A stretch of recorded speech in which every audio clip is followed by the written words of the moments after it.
Doctor Zahidur Rahman, আপনার কাছে যেতে চাই। এই বিচার প্রক্রিয়ার স্বচ্ছতা এবং মান, এটি নিয়ে আসলে আমি আপনাদের তিনজনের কাছ থেকেই জানতে চাই, এবং আপনার যে মন্তব্য আছে আপনি নিশ্চয়ই বলবেন। আরেকটি বিষয় হচ্ছে যে রাজসাক্ষীর যে বিষয়টি, সেটি এবার প্রথমবার হয়েছে ট্রাইব্যুনালের ইতিহাসে যে কেউ রাজসাক্ষী হওয়ার জন্য আবেদন করেছে। এই যে তাকে রাজসাক্ষী হিসেবে গ্রহণ করা হয়েছে, সেটি আসলে এই বিচার প্রক্রিয়ায় কতটা ভূমিকা রেখেছে বা কতটা জরুরি ছিল, বা এটির কি প্রভাব ছিল পুরো বিচার প্রক্রিয়া? কি মনে হয়? রাজসাক্ষীর ব্যাপারটা আমার কাছে একেবারেই অপ্রয়োজনীয় মনে হয়েছে। আমি আসবো সেই জায়গায়। কয়েকটা অবজারভেশন একটু জরুরি। আপনি জাতিসংঘের কথা বলছেন, বা আন্তর্জাতিক মানদণ্ডে আমরা ঠিকঠাক করেছি কিনা।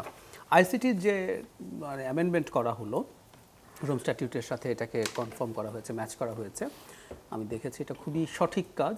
আপনি যখন ইন্টারন্যাশনাল ক্রাইমের জন্য, মানে একটু বুঝতে হবে, দর্শকদের উদ্দেশ্যে বলছি, কেউ একজন 50-100 মানুষ খুন করে ফেললো, একজন কন্ট্রাক্ট কিলার, সেটা ক্রাইম অ্যাগেনস্ট হিউম্যানিটি না। এটার একদম স্পেশাল আলাদা সংজ্ঞা আছে। এটা মানবতার বিরুদ্ধে অপরাধ। এই জন্যই দেখবেন অপরাধ এখানে করেছে, আপনি চাইলে কিন্তু তাকে আইসিসিতে, ক্রিমিনাল কোর্টে আপনি বিচার করতে পারেন, কারণ এটা হিউম্যানিটির বিরুদ্ধে আপনি অপরাধ করছেন। ওনার অপরাধগুলো কিন্তু আমাদের উপরে হয়েছে, কিন্তু এই অপরাধগুলো বলা হচ্ছে আপনি মানবতার বিরুদ্ধে অপরাধ করেছেন।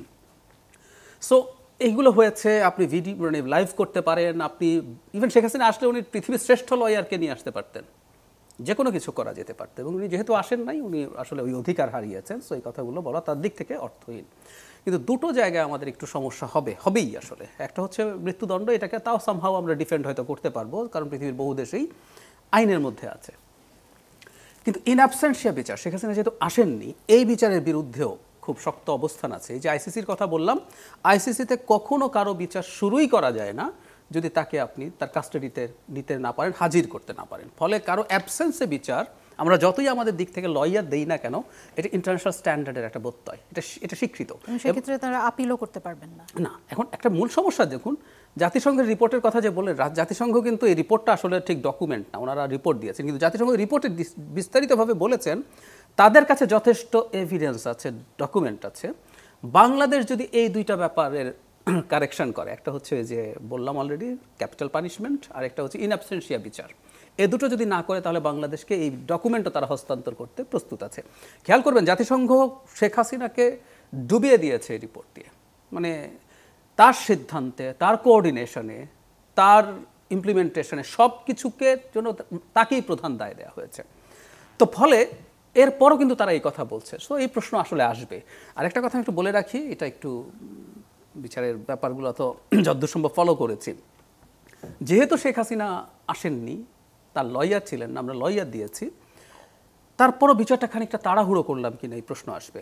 আমি একটু উদাহরণ দিই। শেখ হাসিনার সময় যে আইসিটিতে বিচার হয়েছিল, এগুলো আসলে কোনো সঠিক জুডিশিয়াল প্রসেস ছিল না, প্রসিডিউরাল সিরিয়াস প্রবলেম ছিল। তারপরও গড়ে প্রাথমিক রায় হতে 2.5 বছর সময় লেগেছে। সেই জায়গায় এখন ইভেন 1 বছরও পুরোপুরি হয়নি, এরকম সময় একটা রায় চলে আসতে যাচ্ছে। সরকার নির্বাচনের আগে একটা রায় হয়ে যাক, সম্ভবত এভাবে চাইছিলেন, এটা আমি জাস্ট ধারণা করছি। এই তাড়াহুড়ো নিয়ে প্রশ্ন আসতে পারে, যেটার হয়তো প্রয়োজন ছিল না আমি মনে করি। কারণ নির্বাচনের পরেও যারা যারা ক্ষমতায় আসার সম্ভাবনা আছে, জামায়াত হোক, বিএনপি হোক, এনসিপি হোক, এমন কেউ নেই যে আওয়ামী লীগকে দিয়ে টর্চার্ড হয়নি। সুতরাং ওই বিচার তারা কন্টিনিউ করবে না, এটা হতে পারে না, আসলে এটা হওয়া দরকার ছিল। আর এই যে রাজসাক্ষীর কথা বললেন, মানে কমন সেন্স দিয়ে বোঝা যায়, আমি এটা নিয়ে ঘাটাঘাটি করেও দেখেছি। যেহেতু একজন রাজসাক্ষী সাক্ষী দেওয়ার সাথে তার সাজা কমে যাওয়ার সুযোগ আছে, সেজন্য ফৌজদারি আইনে এই রাজসাক্ষীর স্বাক্ষর গুরুত্ব খুব বেশি না।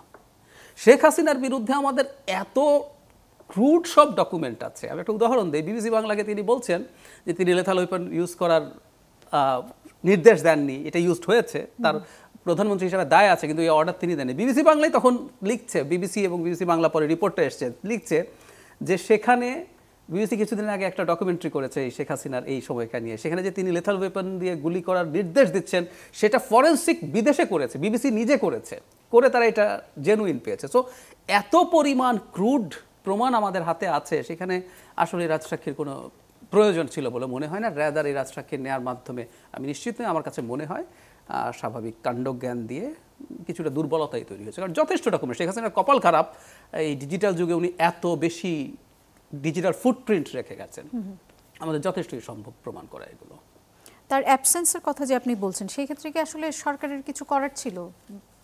আর কি করার ছিল? মানে তিনি তো চলে গেছেন, এই ধরনের বিচারের কথা বললাম, এই ধরনের বিচারে তাহলে বিচার চলবে না, তাহলে যেটা করতে পারতো কথার কথা যে আইসিসিতে যদি আপনি প্রসিড করতেন তার উপরে তাকে আনতে হতো। যেমন এখন আমি যতদূর মনে পড়ে মানে ইন্ডিয়া সম্ভবত মানে আইসিসির র্যাটিফাই করেনি, এটার পার্ট না, কিন্তু তারপরও এই আলাপটা চলতে থাকবে, নিতে হবে আপনি আসা পর্যন্ত। তো সরকার এই বিচারটা করবে এবং ক্রমাগত তাকে চাপ দিতে থাকবে, এটা হতে পারতো। ইনফ্যাক্ট আমরা ওই যে বললাম আমরা একটা বিচার করতে চেয়েছি, কিন্তু আমরা এমন একটা বিচার করলাম যেটা নিয়ে সারা পৃথিবীর দৃষ্টি আছে, তারা এই সুযোগটা এখন নেবে আসলে নেবে যে আমার অ্যাবসেন্স হয়েছে, এটা উনি পালিয়েই থাকতে পারেন, অনেকেই পালিয়ে আছে, সেটা নিয়ে উনি অলরেডি কথা বলেছেন। না এটা নিয়ে অনেকে পালিয়ে থাকতে পারেন, উনি ওইটা অ্যাভয়েড করতে পারেন। ভ্লাদিমির পুতিনের বিরুদ্ধে আইসিসির তার বিরুদ্ধে পরোয়ানা আছে, এমনকি আইসিসি সিগনেটারি দেশ, ওইটা আইসিসির পার্ট, এমন দেশে উনি গেছেন তারপর তাকে ধরা হয়নি। সো এর মধ্যে নানান ইস্যু আছে, কিন্তু তারপর ওই তাকে ধরতে হবে, আনতে হবে, এর আগ পর্যন্ত আপনি তার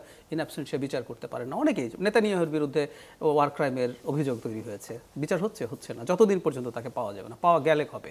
সো এই ব্যাপারগুলো এভাবেই চলে, এটা ভালো কি খারাপ ইজ এ ডিফারেন্ট ডিবেট, কিন্তু এটাই হলো গ্লোবাল স্ট্যান্ডার্ড বা ইন্টারন্যাশনাল স্ট্যান্ডার্ড। বিশেষ করে ইন অ্যাবসেন্সিয়া বিচার সিরিয়াসলি প্রশ্নবিদ্ধ হবে। জি।